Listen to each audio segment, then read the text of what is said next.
À présent avec les membres du gouvernement. D'abord, le ministre de l'Accès universel à l'eau et à l'énergie, Philippe Tonangoy, a effectué une visite inopinée sur plusieurs sites énergétiques stratégiques, une visite de terrain qui l'a conduit tour à tour aux centrales d'Aléna-Kiri, d'Akournam et sur le site du projet IPP au Vendo. Voyons cela avec Andy Tungui, Greg Tito, Mohamed.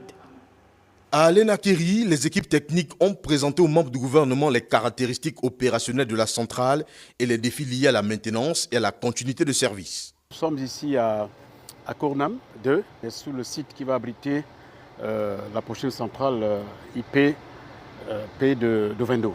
Cette centrale est censée recevoir une infrastructure qui va livrer 120 MW et l'injecter au réseau. Nous avons des crises énergétiques. Mais nous avons également des mobilisations qui sont faites. Le chef de l'État a instruit le ministère dont j'ai la charge pour que, et avec les partenaires qui nous accompagnent, afin que des solutions puissent être trouvées. Deuxième étape, la centrale d'Akournam. Les opérateurs SCG et Agrico ont détaillé les performances des unités mobiles et les perspectives de renforcement de la capacité de production. Et la ville prend du temps parce que les paramètres ne sont pas encore stables. Il faut qu'on communique en tant que producteur et dispatcher pour pouvoir harmoniser les paramètres. Mais c'est sur le site de IPP au Vendo, piloté par Gabon Power Company, que le ministre a insisté sur l'importance stratégique du projet. Objectif, accroître significativement l'offre énergétique nationale d'ici 2026. Nous menons aujourd'hui les travaux de nettoyage de l'emprise et nous allons démarrer bientôt les travaux de terrassement et également de remblai parce qu'il faut créer donc une plateforme qui va accueillir la centrale thermique à gaz, donc IPP au Vendo de 125 MW.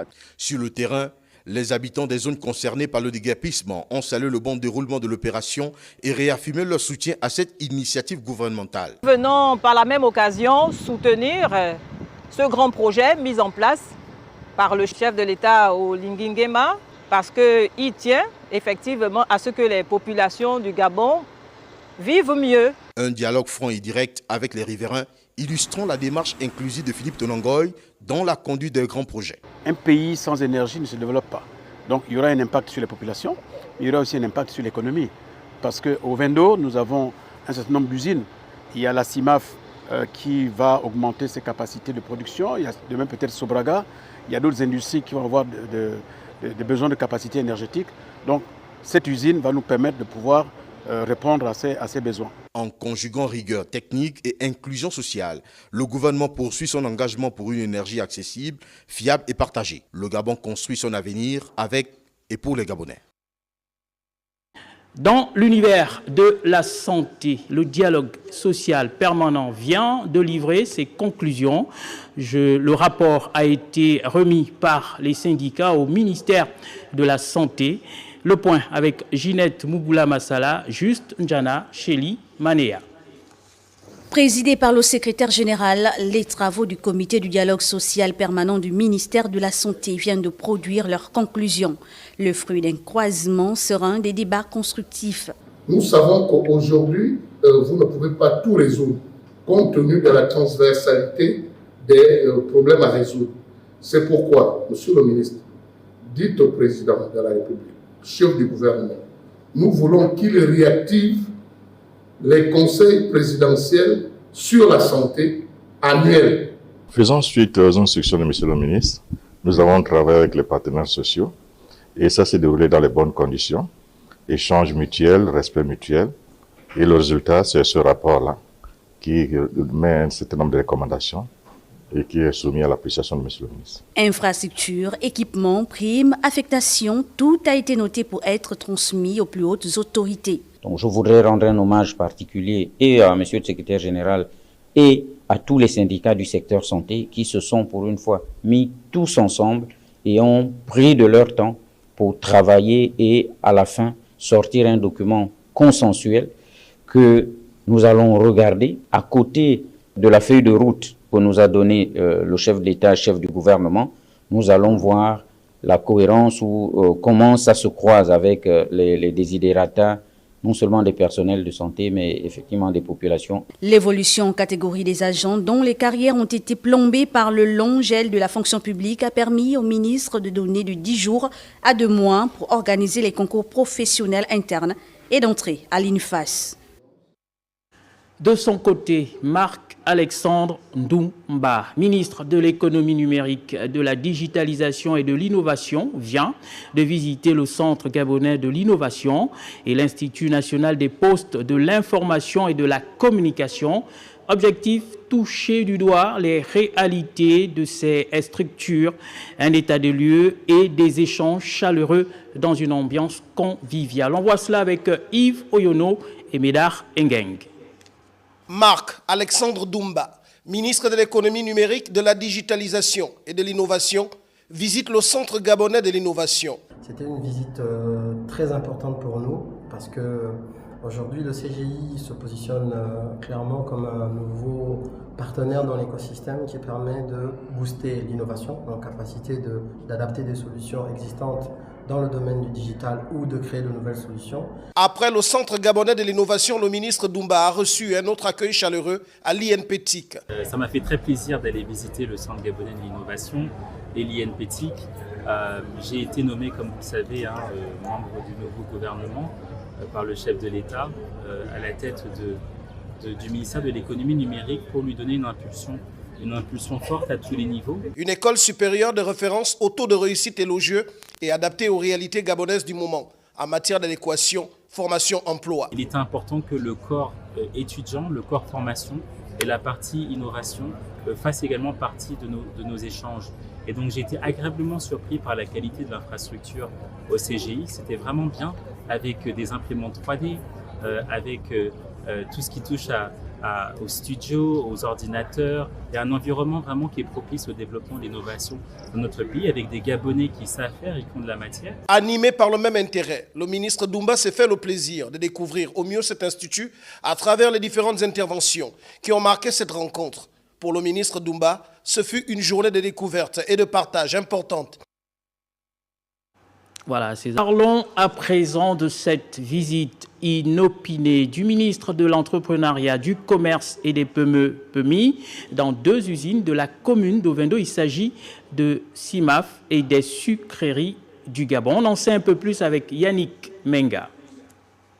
Dans le sillage de la politique économique impulsée par le chef de l'État, le ministre de l'Entrepreneuriat, du Commerce et des PME-PMI a effectué une visite de terrain à Ovendo.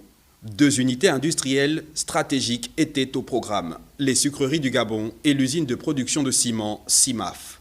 Objectif de cette mission, se rapprocher du terrain, constater les réalités industrielles, évaluer les capacités de production et identifier les contraintes structurelles rencontrées par les opérateurs économiques. Aux sucreries du Gabon, le ministre a pu s'imprégner du processus de transformation du sucre local, s'enquérir des volumes de production actuels et des problématiques liées au stockage, dans un contexte où la souveraineté alimentaire figure parmi les priorités nationales. La visite a quelque chose de positif, c'est nous aider avec les industriels, consommateurs justement de nos produits, d'arriver à un accord. Lors de la grande rupture qu'il y avait eu en son temps, nous avions été obligés d'importer du sucre, d'accord. Et avec les industriels, ils voudraient en fait qu'on arrive à trouver de la flexibilité afin que toutes les industries en fait trouvent leur compte. La visite s'est poursuivie à l'usine CIMAF, fleuron de la production locale de ciment, où les échanges avec les responsables ont porté sur la performance industrielle, l'approvisionnement du marché national et les enjeux logistiques auxquels l'entreprise est confrontée. Cette descente sur le terrain marque la volonté du gouvernement de renforcer le dialogue public-privé en phase avec la vision du chef de l'État, faire du secteur industriel un levier de croissance durable et Louise Pierrette Mvono, ministre de la Planification et de la Prospective, multiplie les rencontres avec les partenaires internationaux. Par visioconférence, elle a échangé avec la BAD, la Banque mondiale et la FAO. Les détails avec Mirande Angui. Garantir la cohérence et l'efficacité des politiques publiques à travers des plans de développement bien élaborés reste l'objectif affiché par les autorités du pays. C'est dans ce cadre que le ministre de la Planification multiplie les rencontres avec les partenaires internationaux. Ces échanges via visioconférence visent plusieurs objectifs. L'objectif de cette rencontre était de discuter des moyens de valoriser notre capital naturel pour nous assurer que la valeur de ces ressources dont nous disposons est bien comptabilisée dans notre économie. Nos forêts, nos eaux, notre biodiversité, l'écosystème du Gabon ont une valeur économique réelle. Ces multiples rencontres avec les partenaires au développement, selon le membre du gouvernement, s'inscrivent dans la droite ligne des aspirations des instances de la République. L'objectif de cette rencontre, c'était de voir quelles sont les techniques économétriques les plus appropriées pour pouvoir nous assurer que nous disposons de suffisamment de revenus pour faire des investissements publics qui sont nécessaires pour l'atteinte des objectifs de projet de société du chef de l'État. Assurer une planification efficace et cohérente des investissements publics, promouvoir le développement économique, social et durable du pays sont entre autres les missions de ce ministère. Activité également au cabinet du ministre des Transports. Hier, Ulrich Manfumbi a reçu tour à tour les ambassadeurs des USA, Turquie et le consul de la République tchèque. Au menu des échanges figuraient les investissements dans les secteurs transport terrestre, ferroviaire, maritime et aérien. On fait le point avec Arnaud Mbabekung, Stan Léger-Manika. Son Excellence Vernel Trimfish-Patrick, ambassadeur des États-Unis au Gabon, Kanen Sessou de la République de Turquie et Joseph Kopek, consul de la République tchèque, sont tour à tour reçus par le ministre d'État, ministre des Transports, de la Marine marchande et de la Logistique, Ulrich Manfumbi. Dans les échanges que le patron des Transports a eus avec chaque autorité diplomatique précitée figurent en bonne place les questions d'investissement dans les secteurs de transport terrestre, ferroviaire, maritime et aérien. Il y a beaucoup de travail à faire pour améliorer l'infrastructure, particulièrement dans les transports. Donc c'était très, très important d'écouter très clairement ce que le gouvernement veut faire ici pour améliorer la vie quotidienne des Gabonais.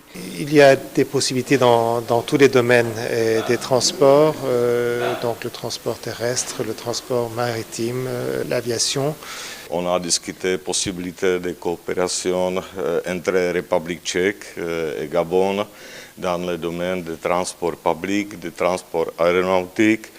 On serait très content que ce ministre peut visiter avec son équipe République tchèque et il peut voir concrètement quelles possibilités et quelles entreprises ils ont intérêt de coopérer avec Gabon. Ces échanges interactifs ont permis au ministre des Transports d'apprécier l'argumentaire de ses interlocuteurs avant de leur présenter en retour la politique du chef de l'État en ce qui concerne l'infrastructure de transport.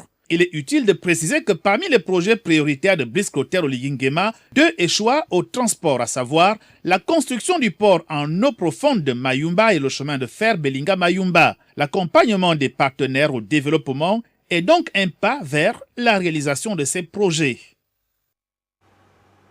Autre revient sur ce que l'on a annoncé en amont, le ministre de la Défense, que vous avez vu tout à l'heure, la Défense nationale, et plusieurs de ses collègues ont pris part, je vous l'ai dit, à la sortie de la 33e promotion de l'école d'état-major de Libreville, QV, qui est baptisée Régis Onanga Ndiaye. Andy Neltungi, Chrislin Maïnda. Autour de la devise « Cultiver l'excellence », la 33e promotion des officiers de l'école d'état-major de Libreville marque sa sortie. Ils sont 60 stagiaires, originaires de 12 pays africains, qui ont bénéficié de la densité des programmes de cette école. Madame la ministre de la Défense nationale, au regard de ce spectre pédagogique, on peut considérer que la formation à l'école d'état-major de Libreville est d'une densité réelle, dans la mesure où elle offre aux stagiaires des variantes d'assimilation adaptée aux normes doctrinales ENVR, à la vocation interarmes et interarmées. La transformation des armées africaines est la résultante de la contribution des partenaires bilatéraux et multilatéraux. Je demeure fermement convaincu, chers filles, que vous mesurez en toute âme et conscience le poids des missions qui sont désormais les vôtres et l'exigence des résultats, de même que l'obligation additionnelle qui en découle. Servir sous les drapeaux est en effet un honneur, une fierté un devoir, mais aussi et surtout une dignité. Chers officiers diplômés, vous êtes désormais les ambassadeurs de cette école, centre d'excellence, fruit d'un partenariat franco-gabonais depuis 2002. Tout en vous félicitant pour les brillants résultats que vous avez obtenus à vos examens finaux. J'adresse mes chaleureux remerciements à vos instructeurs gabonais et français. L'impérieuse nécessité du devoir, manifestement acquis à travers les parchemins reçus par ces officiers. Vous constituez désormais la référence de vos nations respectives impliquées dans les défis permanents de notre continent. Alors que vous vous apprêtez à rejoindre vos pays respectifs, je vous souhaite plein succès dans vos fonctions futures. Diplômé de l'école d'état-major de Libreville, vous êtes appelé à exercer des fonctions nouvelles sur le plan national ou international. Sur cette base, les valeurs d'assiduité, de collaboration et d'anticipation seront hautement exigées. La montée en puissance de l'école d'état-major de Libreville est la conjugaison d'une vision qui incarne les réformes pédagogiques et une embellie des infrastructures académiques partant de son environnement.